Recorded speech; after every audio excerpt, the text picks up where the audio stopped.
I'm doing really well. Thanks, Claudia. How are you? Fine, thank you. Here, meeting you all guys via Skype, which has been amazing. Absolutely. So, would you like to start with a little sharing of your story? What's in the book? Sure. Sure, absolutely. Um, I basically had a couple things going on that were very emotionally and physically intertwined. My story sort of starts with high sensitivity. I've always been very intuitive, very empathic, and that set up a dynamic growing up of being always feeling out of control, always feeling like I could tell what everybody around me was feeling, and I couldn't do anything to change it. And so I felt guilty and responsible and powerless for most of my life. And then I was raped, and and that sort of sent me spiraling down a path of intense victimization. I became alcoholic. I started using drugs. I was in disempowered relationships, completely dysfunctional. I mean, it's just I couldn't. I was managing to like hold on to some sort of like modicum of responsibility. Like I went through a master's program, but as soon as I was out of school, I just stayed in the restaurant business, bartending, drinking, doing drugs, and really was becoming more and more unhealthy as time went on. And I was just repressing and denying and stuffing more and more and more. And and I had made some geographical changes in my life, trying thinking like, oh, once I do this, everything will be better, and then there I was in the new city. I was still me, had taken me with me. And um, so then what happened? That was the alarm. that went off. Um, so what happened was I ended up meeting my ex-husband. We worked together, we started dating, and we moved to Central America together. And I had always, said, when I get pregnant, I will stop smoking and drinking and all this stuff. And I had stopped drinking a couple times, but I always went back. Um, and I did. I ended up getting pregnant. And I did stop drinking and I stopped smoking. I gave it all up in one fell swoop. But I wasn't in any sort of recovery program or anything like that. So what happened was I was just miserable. I had my son who was my life. Like I poured everything into him. But I was extremely unhappy and very depressed. And what also I was noticing once I kind of stopped was that my physical symptoms were escalating, and I didn't know what was going on. I thought, oh, maybe it's hormones or this, I'm breastfeeding, this, that, whatever, right? My skin was breaking out. I was bloated all the time. It was getting harder and harder to eat food because I would eat, like, it was like anything. I could eat wheat, dairy, I could eat a cucumber. It didn't matter. Like, I would just be bloated and feel awful afterwards. And I was getting sick all the time. I was getting colds and the flu, and anytime anything, I was living in a small town, and anytime anything went around, I got it. And I was exhausted. I was so exhausted that I couldn't even even just getting up off the couch seemed difficult at times. So I knew that part of the equation was that my marriage was extremely unhappy. It was very codependent. Um, and we were just drowning. And so at some point I did a fast, and I got a lot of mental clarity during that fast. I was trying to heal the physical, and what happened was I got some mental and emotional clarity, and I ended up separating from my husband. And he moved back to the States, and then and I was still living in Costa Rica with my son. And things were like a little bit better. I had been, doing some stuff to take care of my physical health. I had stumbled across the candida, and was like, that's what I have. And I started, so I did like the candida cleanse, and so some things were starting to line up for me. I wasn't drinking very much. After I had my son, I didn't drink. Hardly at all, but every once in a while I would have a binge, right? If I wasn't with him, or he was, with his dad out of town, or this or that or whatever. So I would still drink alcoholically when I drank, but I was managing to not drink most of the time. And my ex-husband moved back to the States, and then I decided to move back as well because it was just too hard for my son to be without his father nearby, and it seemed like the right thing to do, and ultimately it was. But again, I had sort of that shiny optimism of like, oh, I'm going to go back and everything is going to be great. And while I was living in Costa Rica, I had started my emotional healing process. I had learned energy healing when my son was a year old. I had done a lot of self healing. I had worked with some other healers down there. So I was starting to really get a grasp on dealing with the intense self hatred and low self worth and the feelings of being victimized all the time. I had been working there. Um, so I moved back to the States, and what happened was that even though my son's father and I were separated, his son's father was struggling with some things. I said, "Oh, why don't you come live with us, this and that." And so even though we weren't married anymore, I had fallen right back into sort of this codependent, um, very disempowering relationship. And so what happened was I started drinking a lot again.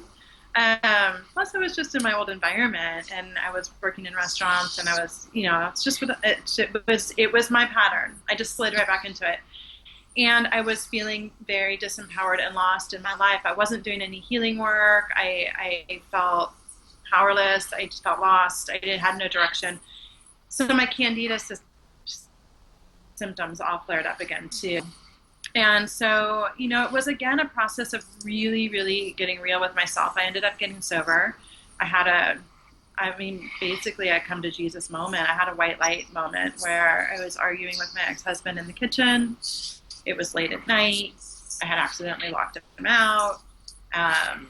We were screaming, and my son woke up and he was like, "Stop yelling." And my ex-husband, we were both drunk, and he was saying, I'm going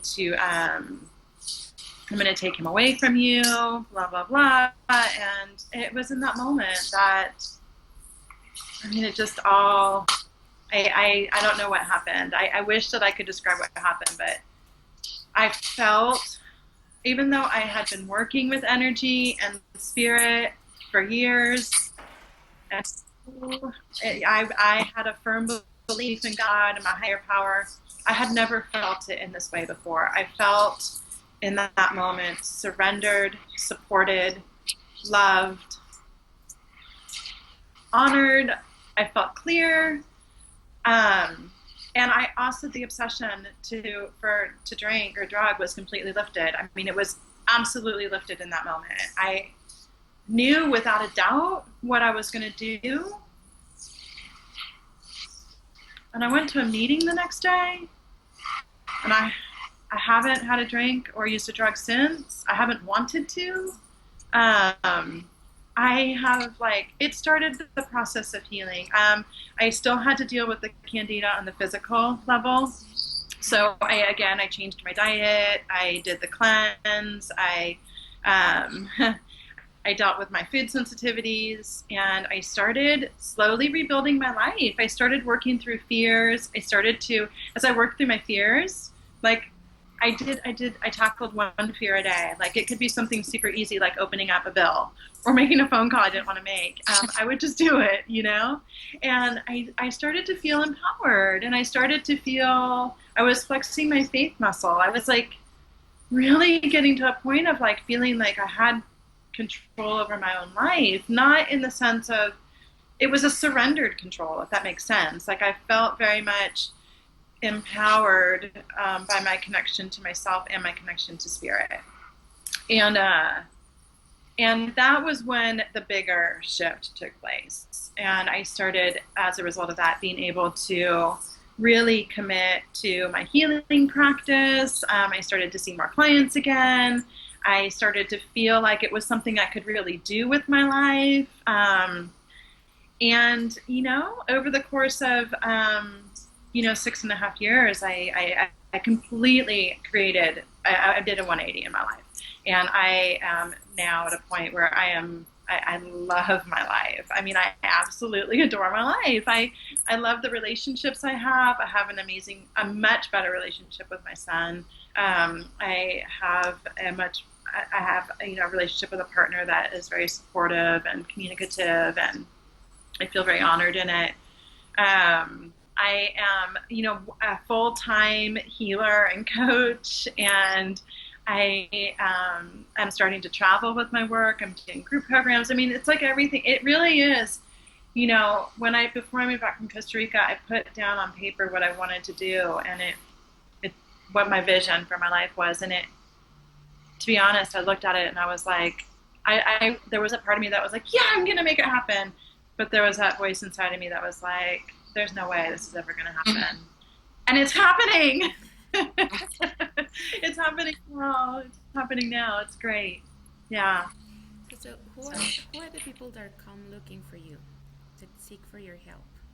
So I have a lot of most of my clients are have some sort of similarity to my story. It's women who feel disempowered, women who have, and some men, but mostly women, who have experienced some sort of trauma.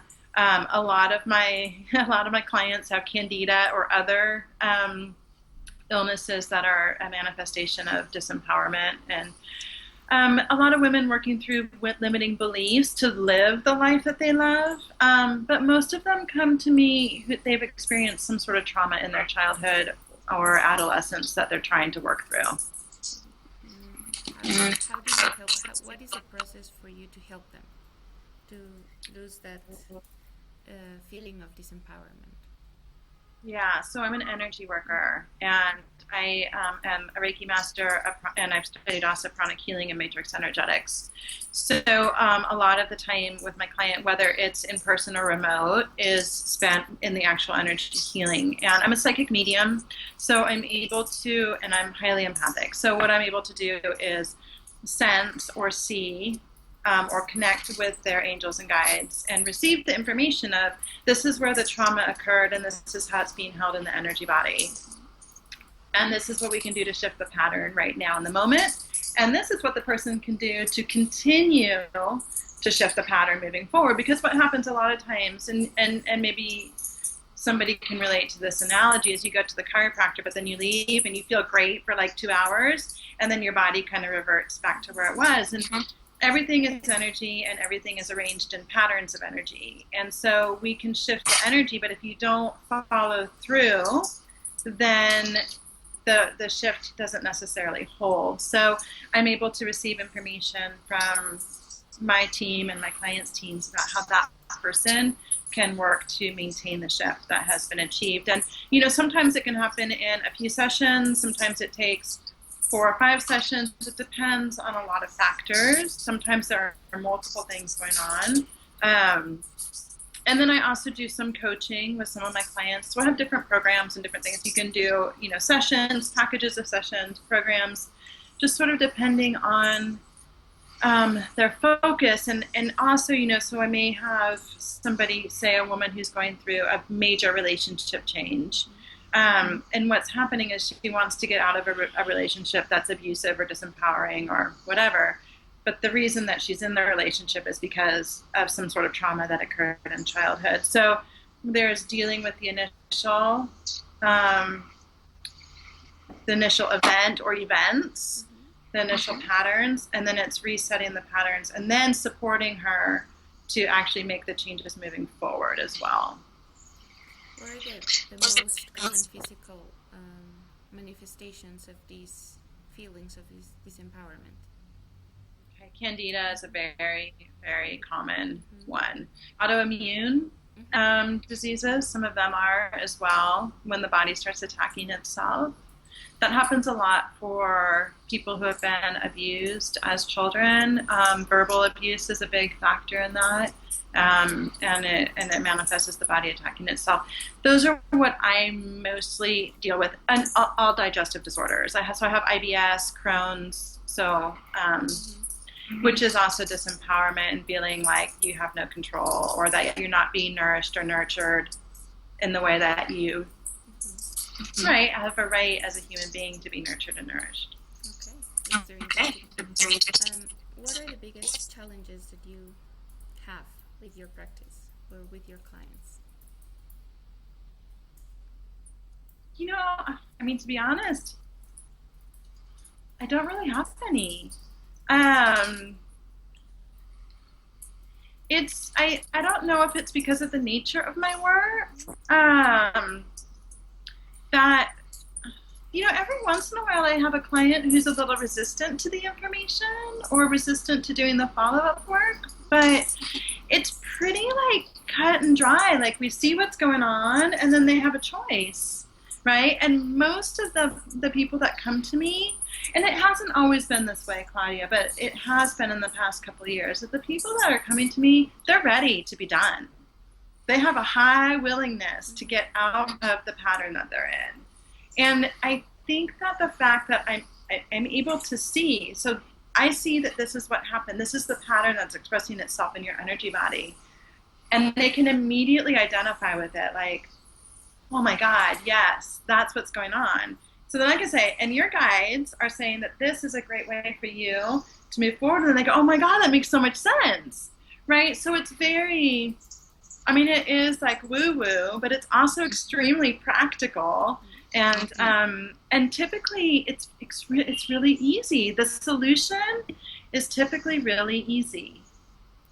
So what do you think that in the last couple of years it's been easier for people to follow through or to keep coming to you or to actually have faith in these types of I healing? think that happened more as the faith key. I think it has a lot to do with me, to be honest. I think I've changed and become empowered in a way that I am really confident in what I'm doing, and I am really confident in the process, and my clients feel comfortable with me and comforted by that, and because it's, I mean, I think that a lot of it probably has to do with the fact that it's really spiritual in nature. They feel really connected when they're with me and when they're in their sessions, and that has created that faith of, I don't know what it is, that was like nothing else I've ever experienced in my life, but I loved it.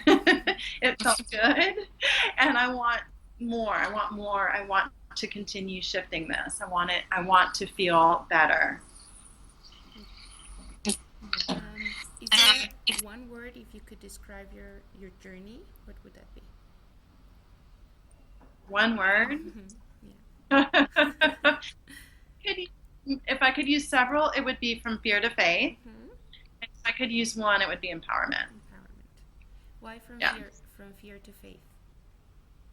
Because I'm 45, and I'm going to say that 38 of those 45 years were spent in absolute terror.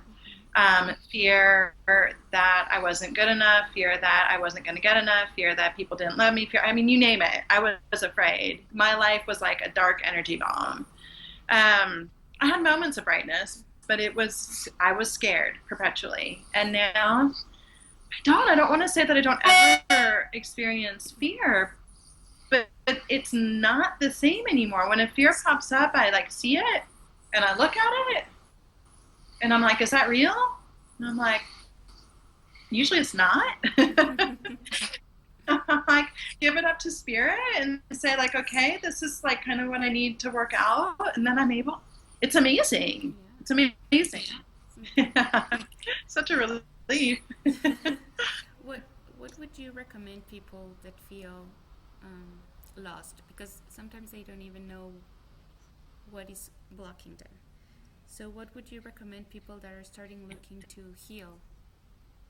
Yeah, that are in the initial stages.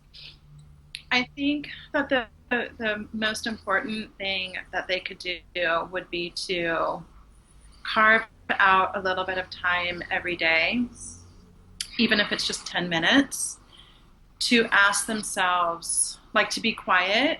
It doesn't have to be, a formal meditation that can scare a lot of people, but just to get quiet. And it can be getting quiet with yourself, or it can be with a pen and paper, and just asking them, like, asking themselves. So they might say, like, what would feel good right now? Or what feels good to me right now? Or does what I'm doing feel good to me right now? It's like a process of, a lot of people who come to me or who are trying to heal in general are doing so because they're not connected to themselves. They feel disconnected from their bodies, they feel disconnected from their process, they feel lost. Um, the first thing would be to try to even just figure out what is it that, I mean, even if it's abstract or even if it's general, what what do I need to process? Because most people don't even know, like, I need to process trauma or I need to do this. They don't know why. They're stuck in a job they hate, right? So if they can just get quiet and ask that question and be open to what might come through, that can start the process. I also think there's an important process of